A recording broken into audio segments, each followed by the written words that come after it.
Le diagnostic orthodontique du futur va intégrer les données biologiques du patient, les données esthétiques, les données fonctionnelles, ainsi que les données mathématiques pour évaluer et ces changements, pour les proposer, pour permettre aux patients d'avoir le maximum d'informations et de résultats globaux médicaux et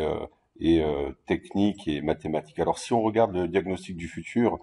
et le diagnostic créé en 1972 par Andrews, on voit que la première clé était l'emboîtement des molaires, c'était les 6 clés du résultat. Ensuite, c'était l'angulation de la couronne. On y a ajouté ensuite le positionnement des incisives sur une radiographie de profil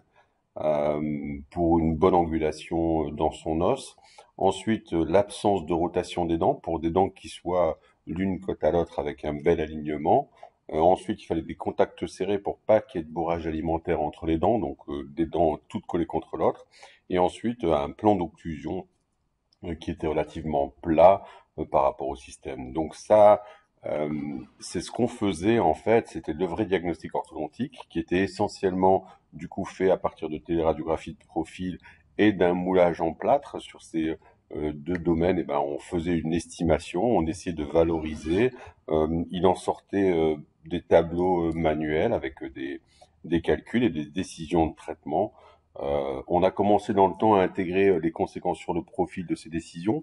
parce que en fait elles étaient approximatives, dépendantes de l'expérience du patient. Et en fait, le métier étant jeune, on s'est rendu compte qu'ils avaient des conséquences parfois sur le profil, sur le visage, et que finalement, le fait de déplacer les dents en elles-mêmes, l'angulation, les rotations suffisaient pas. Il fallait intégrer aussi l'esthétique du visage. Donc, on a commencé par intégrer forcément le profil, puisque sur nos téléradiographies et sur l'emboîtement des dents, vu qu'on voulait un parfait repositionnement incisif,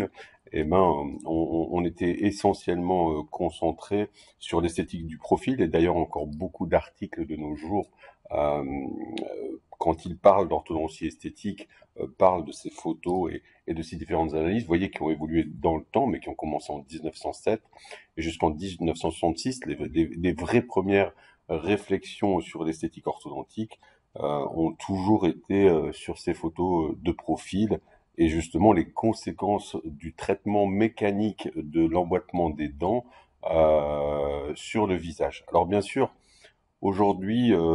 dans le siècle actuel, on peut plus se contenter de ces photos de profil. J'ai écrit en 2005 cet article sur le positionnement des dents dans le visage, dans le sourire, leur équilibre. Et on a aussi déterminé justement un logiciel qui va permettre d'intégrer ici le visage pour retrouver l'équilibre de visage, mais de face, pas comme de profil comme avant. On va commencer de face parce que le patient se voit de face.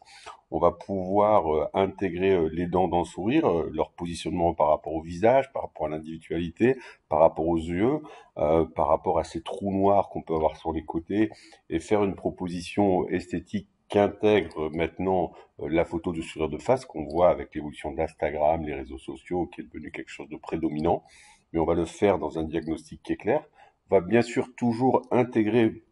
ces facteurs d'occlusion qui étaient la base de l'occlusion, on ne va pas les oublier, mais on va les intégrer en tant que données supplémentaires, d'où le besoin de la technologie, des logiciels d'aide au diagnostic, de l'aide à la décision, qui vont nous permettre de prendre ces données séparées, de toutes les intégrer ensemble et d'avoir une proposition thérapeutique au patient et surtout un calcul en fonction de ce repositionnement, non pas seulement dans l'arcade, dans l'alignement, dans l'occlusion, mais dans le visage tout entier, et qui va permettre en fait de faire un calcul, une simulation et quelque chose d'assez précis pour le patient et surtout quelque chose d'individuel, quelque chose qui aura été calculé en fonction du patient, pas en fonction de standards, de normes, de règles qui auraient été faits par des mathématiques, mais utiliser l'informatique pour justement créer un résultat esthétique et fonctionnel individuel en fonction du potentiel du patient, de ses dents, de ses envies, de ses acceptations, de la contrainte qu'on va créer dans son corps et des possibilités de résultats